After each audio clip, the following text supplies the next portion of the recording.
가격은 슈퍼카 가격이고 디자인인데 람보르기니, 페라리 이런 거랑은 좀 다르죠. 모르시는 분도 있을 테니까 GV80 사는 게 나을 듯.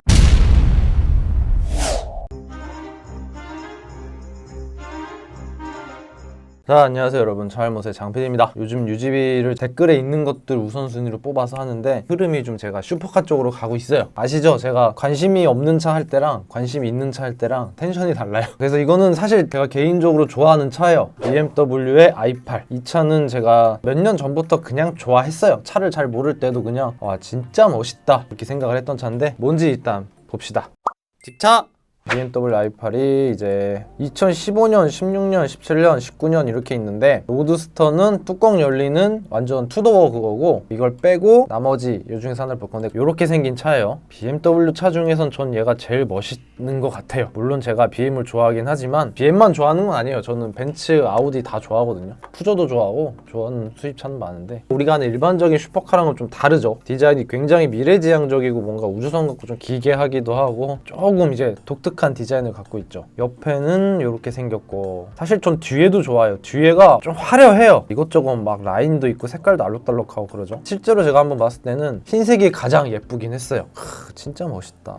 이게 크지? 뚜껑 이렇게 위로 이렇게 열린다. 내부는 실외에 비해서 약간 좀 실망스러워요. 오히려 지금 3 시리즈가 훨씬 더 예쁜 것 같아요. 특이한 건 이 송풍구가 요 가운데 이거 하나다. 무늬랑 뭐 여기저기 막 화려해요. 심플함은 아니에요. 이 차는 외관도 복잡하고 실내도 굉장히 복잡하고 다 알록달록 해놨다. 이렇게 생긴 차입니다. 디자인 이렇게만 보고 어디 보자. 출시가 1억 9,820만원. 그리고 얘는 하이브리드예요. 가솔린, 전기. 특이하죠. 이런 슈퍼카는 사실 거의 없거든요. 대부분 엄청난 엔진들을 달고 나오는데 얘는 하이브리드라서 특이해요. 출력이 231. 이게 복합이 아닌 것 같은데 합치면 300이 넘지 않나? 그래도 뭐 200이나 300이나 이 가격 대비 출력은 낮죠. 그리고 배기량이 1500cc예요. 우리가 흔히 알던 슈퍼카랑은 좀 많이 달라요. 생긴 것만 그렇지 배기량도 엄청 낮고 출력도 높지도 않고 대신에 연비는 좋죠. 가격은 슈퍼카 가격은 맞아요. 이것 때문에 아마 말이 많을 거예요. 자동차 토크를 보면 알 겁니다.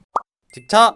어디 보자. 저거 살 바엔 GV80 사는 게 나을 듯. 뭐 이런 글도 있네. 애초에 다른 차 아닌가? 제로백이 4.4인데 느리다고 까이는 차. 아까 제가 한 말이 이거예요. 가격 대비 성능을 따져야겠죠. 분명히 이런 말이 나올 줄 알았어. 2억짜리 차 중에 4.4초면 느리다고 까일만 한데요. Z4 9000 4.1초, M5 3.4초. 밑에 설명 달랐네. 컨셉이 달라요. 가격은 슈퍼카 가격이고 디자인인데 이건 슈퍼카가 아니에요. 롤스로이스 팬텀이 6억이 넘는데 제로백이 5.3초. 이렇게 따지면 또 이상하죠. 6억이 넘는 롤스로이스는 제로백이 한 2초 나와야 될 텐데 어쨌든 제로백만으로 이렇게 판단하는 건 아니지만 이걸로 까이는 거예요. 가격이 2억의 슈퍼카인데 성능이 좋지도 않아, 밸런스가 좋지도 않아, 그냥 차만 이뻐. 이건 패션카인 맞는 것 같아요. 제가 봐도. 그렇다고 이게 잘못됐다는 얘기는 아니에요. 제가 이걸로 만약에 대회 나가서 경주할 거다 그럼 가격대가 안 맞지. 당연히 이건 삽질인데 그냥 출퇴근용에 내가 뭐 동네 커피숍 갈 때 쓸 거다 하는데 제로백이 전 중요하지 않거든요. 그래서 사람 성향 차이인데 뭐가 맞다 틀리다라는 건 아니지만 저는 상관이 없다 라는 생각이에요. 어차피 이 차를 사는 사람들은 이 차를 한 대만 살 거 아니잖아요. 분명히 여러 대가 있을 거예요. 얘가 뭐 배기량이 1500이라서 세금이 낮고 뭐 연비가 좋아서 어쩌고 하는데 이거 차는 사람들 그게 장점이긴 한데 그 장점 아무런 필요가 없지 않을까. 일반 서민 입장에서야 슈퍼카긴 하지만 뭐 연비가 좋고 세금이 싸라고 하는데 그거는 정말 이론적인 얘기고 실제로 이 차를 사는 사람들은 배기량이 낮아갖고 막 절세되고 막 연비 좋아서 이런 생각 별로 안 가질 거예요. 그런 건 관심도 없을 테고. 아반떼 스포츠 2천만원 튜닝한 게 더 빠를 듯. 아반떼 비교질이 올라오긴 하는데 여긴 좀 i8까지 아반떼를 비교할 줄은 몰랐는데 그러면 그냥 아반떼 스포츠 사시면 될 것 같아요. 애초에 이런 것까지 제가 설명드리기 힘들어. 상식이란 게 있잖아요. 내 상식은 아반떼보다 이게 느려도 분명히 비싼 이유가 있을 것이다 라는 게 제 생각이에요.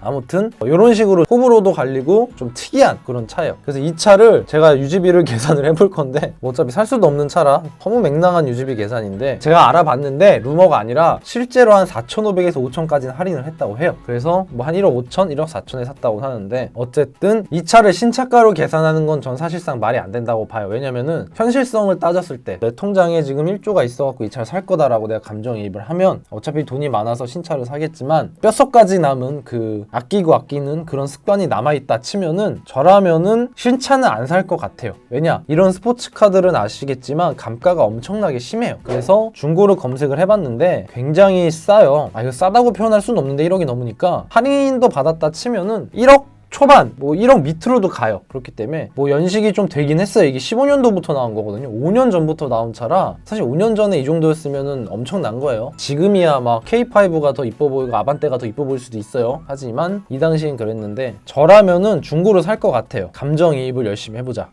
직차!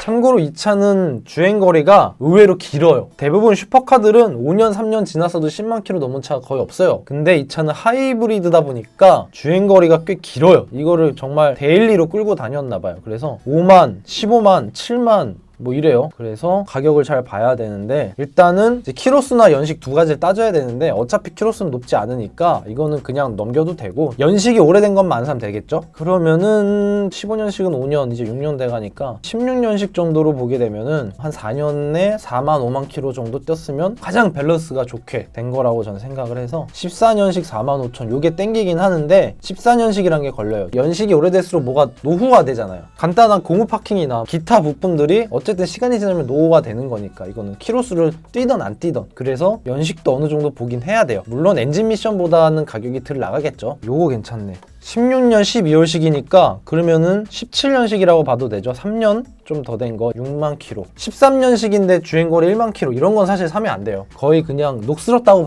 보면 돼요. 와 흰색 이쁘다. 흰색이 제일 잘 어울린다. 블랙 화이트 사진은 뭐 그렇게 많이는 없는데 개인이시네. 보험 이력은 어디 보자. 소유자 변경 횟수 빵에 그래 좋아. 제가 말했죠. 소유자 변경 횟수가 많은 차는 사면 안 된다고. 관리가 어떻게 됐을지 모르니까 이 차는 신차로 뽑은 사람이 계속 탔다고 볼 수 있으니까 어느 정도 관리를 했을 테고 보험 이력은 200만원, 47만원 이 정도면은 안 봐도 돼요. 이 차가 보험 이력 40만원, 200만원 나오는 거는 정말 장기스 수준인 겁니다. 이게 뼈 따고 나가려면은 절대 이 가격이 안 나와요, 수리비가. 옵션 같은 거는 썬루프 없고 전동 트렁크 없고 열선 스티어링 없고 이미 아반떼가 옵션을 이겼어요. 여기서부터 옵션은 아반떼가 승. 차선 이탈 경보는 있네. 어라운드 뷰 있네. 후측방 경보는 없고 크루즈가 없네. 크루즈가 아예 없네요. 아반떼 승입니다. 아반떼 사세요. 아반떼는 N라인 사시면은 i8을 딸 수 있을 겁니다. 아마 전자식 주차 브레이크도 없고 당연히 통풍도 없네. 그래도 1억이 넘으면 통풍 정도는 넣어주지. 아무튼 그래요. 사실 이거 뭐 옵션 보고 사진 않죠? i8 사려고 했는데 어댑티브 크루즈가 없어. 그래서 아반떼 샀어. 이러면은 그렇구나. 합리적인 선택이야 뭐 이러겠어요? 그냥 헛소리지.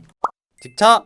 9,990만원 딱 1억이네. 취등록세가 일단 610만원 원래는 700 나왔는데 90만원 할인을 해줘요. 하이브리드라고 해서 감면도 있고 뭐 공용 주차장 50% 할인 뭐 이렇게 되는데 사실 이 차 사시는 분들은 그런 거 뭐 그닥 관심 없겠죠. 그럴 거면은 애초에 이 차를 안 사지. 그냥 테슬라 사겠죠. 그래서 취등록세는 할인받아서 610만원이고 금리는 우리가 3.5 기준으로 합니다 항상. 그럼 이제 얘를 풀알보 때리면 194만원 나오네요. 60개월에 선납금 30% 선수금이 한 3천 들어가네요. 그러면은 60개월에 140, 선납금 반, 60개월 때리면 103만원 뭐 이렇게 나와요. 이거는 선납금을 뭐 30% 넣으세요, 50% 넣으세요 내가 말할 수가 없죠. 뭘 해도 겁나 많이 나오니까. 우리가 궁금한 건 사실 이게 아니죠. 문제는 유지비지. 이 차가 과연 유지비가 얼마냐. 내가 살 생각은 어차피 없으니까. 이거를 정말 살려고 나한테 요청하는 사람들은 없을 거 아니에요. 그냥 궁금해서 물어본 거잖아요. 그래서 유지비를 계산을 해볼게요. 슈퍼카 치고는 안 나올 것 같은데 일단 유지비라는 게 뭐냐?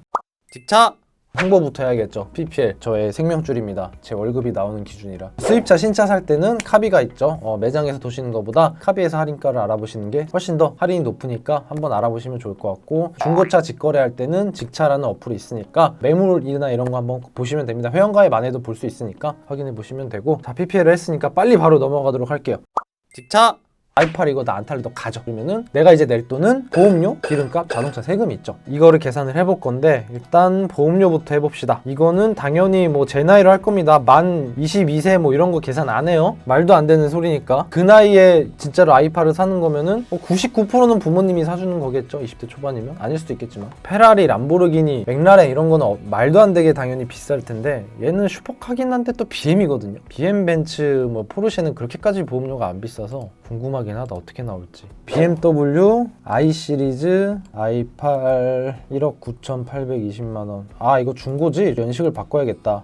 2016년 i8 7,200으로 돼 있네. 이 보험사에서는 2016년 i8을 7,222만원으로 측정해놨네. 이 7,200짜리는 매물이 없는데 14년식 된 것도 8,000인데 보험사가 너무 낮게 측정한 게 아닌가 싶네요. 어라? 별로 안 나오네? 만 35세 이상 신규 가입을 했는데 요거는 7,000km라 그렇고 키로수를 한 달에 1,000km 그러면은 1년에 12,000따니까 282만 8천원 할인을 다 된 거예요. 할인이 물론 중고긴 하지만 보험료가 괜찮네. 그때 페라리 했을 때 700 정도 나왔잖아요. 슈퍼카에다가 가성비를 붙인다는 게 애초에 말도 안 되지만 요거를 월납으로 낸다 치면은 한 달에 매달 23만원 나가네요. 아무리 슈퍼카라도 벤츠, BM, 포르쉐는 보험료가 안 비싸네요. 정말 슈퍼카 브랜드만 비싸네. 그럼 23만원 매달 나가고 뭐 기름값도 얼마 안 나갈 텐데 연비가 13.7인가 14.2인가 뭐 그런데 16, 17은 13.7로 나 알고 있어서 물론 틀릴 수도 있습니다. 이거를 고급류를 해야 될지 일반류를 해야 될지 좀 헷갈렸어요. 왜냐면 얘는 하이브리드 모델이기 때문에 고급류를 굳이 넣어야 하나? 라는 생각도 드는데 슈퍼카니까 넣어야 될 것 같기도 하고 일단 저는 일반류로 계산을 했어요. 이 부분까지 사실 제가 정확히 모르겠어요. 정말로 꼭 고급류를 반드시 넣어야 하는 건지 아닌지는 모르겠어요. 어쨌든 고급류를 넣으면 좋겠죠. 저는 일단 일반류로 계산을 했고 한 달에 1000km 뛴다는 기준에 연비 13.7에다가 1,400원을 곱해보니까 한 달에 유류비는 10만원 나와요. 슈퍼카 유류비 10만원 나오는 건 처음 보네요. 그렇게 나오고 이제 자동차 세금이 27만원 나와요. 1년에 1500cc랑 카마로가 자동차 세금이 100만 원이 넘는 걸로 알고 있거든요. 카마로보다 싸다. 연비도 카마로보다 좋고 오히려 유지비는 카마로랑 머스탱이 더 높은 거 아닌가 싶기도 한데 그러면은 자동차세는 2만 원 내는 거예요. 한 달에 2만 원. 그러면은 35만 원. 이 정도면 스팅어 3.3이랑 비슷한데 보험료는 얘가 훨씬 비싼데 유류비랑 자동차 세금이 진짜 안 나간다. 한 달에 35만 원에 문제는 세차비인데 평상시 하던 대로 그냥 셀프 세차장 가서 자기가 세차한다 치면 한 2만 원 더 하는 거고 37만 원. 어쨌든 37만 원이라고 치고 선납금 빵 60개월에 뭐 한 230 될 테고 선납금 30에 60개월이면은 180 정도 되고 선납금 반 내면 60개월에 한 140 이 정도 되네요. 어쨌든 매달 최소 140만 원 정도는 나간다 라는 결론은 나왔죠. 슈퍼카 치곤 나쁘지 않아요. 물론 가격이 이제 1억밖에 안 잡아놨긴 했지만 뒷차!